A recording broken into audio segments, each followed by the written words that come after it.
בניין 770 הראשון בפלורידה. העתק חיצוני מדויק של בניין 770 שבניו יורק, ביתו של הרבי מלובביץ' מלך המשיח. כפי שאתם רואים, הבנייה החיצונית הסתיימה וכעת נשארו רק עבודות הפנים. אז רגע לפני שאנחנו נכנסים לבניין החדש, בואו איתי לראות את הפעילות הענפה של בית משיח פלורידה.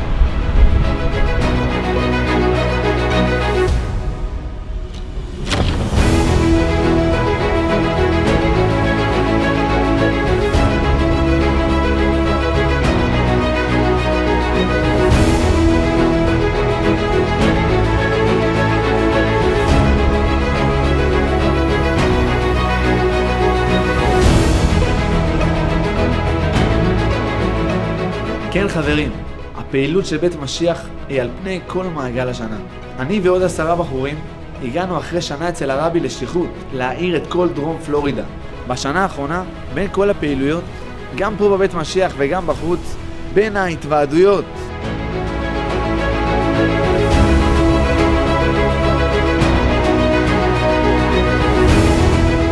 הנחות תפילין,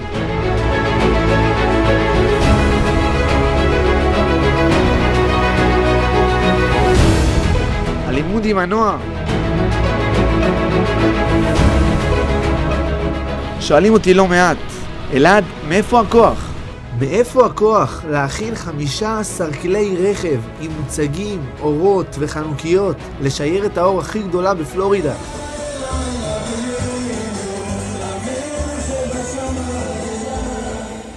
רציתי להודות לבית משיח על היום הנהדר הזה של החבורה הנהדרת שהגיעה לפה בסביבות 15 ל-20 חבר'ה שבאו לשמח אותנו. האור שהם הביאו לכאן כל כך חזק שאנשים מסביב באו לראות מה קורה, מה זו השמחה הזו. מה שהדהים אותי בעיקר זה היה שהם נתנו לנו את ההרגשה שאנחנו היחידים שהם הגיעו אלינו. זו הרגשה מאוד מיוחדת. אני פשוט לא יודע מאין אתם שואפים את הכוח המדהים הזה. אילן שואל מאיפה הכוח? הוא לא היחיד, ואת זה אני הולך לגלות לכם היום. מאיפה הכוח שלנו?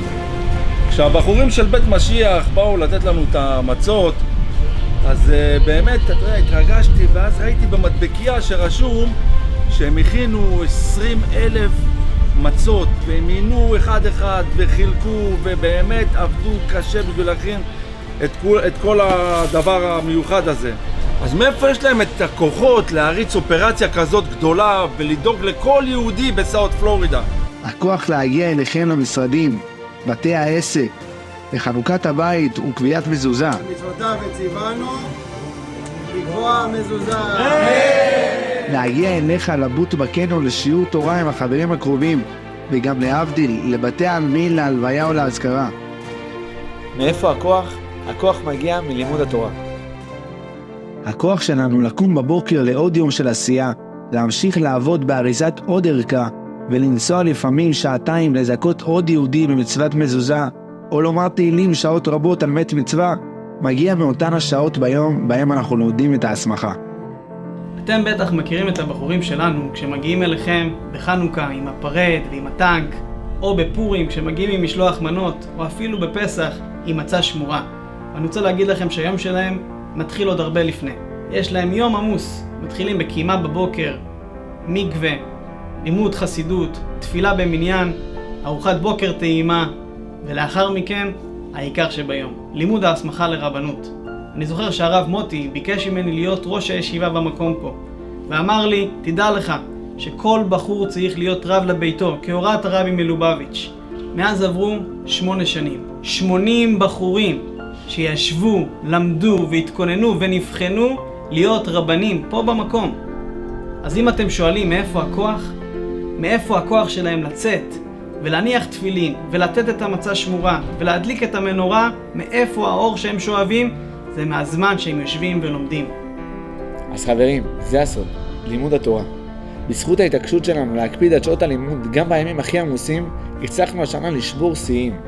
להכין ולחלק למעלה מ2,000 משלוחי מנות בפורים, 20,000 מצות שמורות בפסח, ומדי שבוע עשרות ארגזי מזון לשבת. כמדי שנה, ביום ההילולה של רבי שמעון בר יוחאי, אנו מתחילים את המסלול השנתי של החזקת הישיבה. על כן יש לנו את ההזדמנות להציג בפניכם שותפות ייחודית. השותפות הזו כבר מוזכרת בתורה. כשאבותינו נכנסו לארץ ישראל, היה את הסכם יששכר וזבולון. כשיששכר היו עסוקים ולומדים בתורה מן בוקר עד ערב, בו בזמן שזבולון, שהיו יורדי הים באוניות, היו מחזיקים את כל הצרכים הגשמיים של שבט יששכר. יש לנו פה את האפשרות להיות שותפים בלימוד התורה באופן שהוא ישפיע עלינו לבריאות איתנה, להצלחה, לאורך ימים ושנים טובות. היום אנחנו פונים אליכם בבקשה נפשית. אנחנו ממש צריכים את העזרה שלכם. בואו ונהיה שותפים של אמת. אנחנו ניתן את המקסימום שלנו ברוחניות, נלמד תורה לזכותכם ונשפיע עליכם ברכה מלמעלה, ואתם תיתנו את המקסימום שלכם בגשמיות, ותעזרו לנו מלמטה להגדיל תורה ולאדירה. שיהיה בשורות טובות, ברכה והצלחה עבורנו, עבורכם, ונזכה תכף ומיד לגאולה האמיתית והשלמה עם הרבי מלך המשיח, תכף ומיד ממש.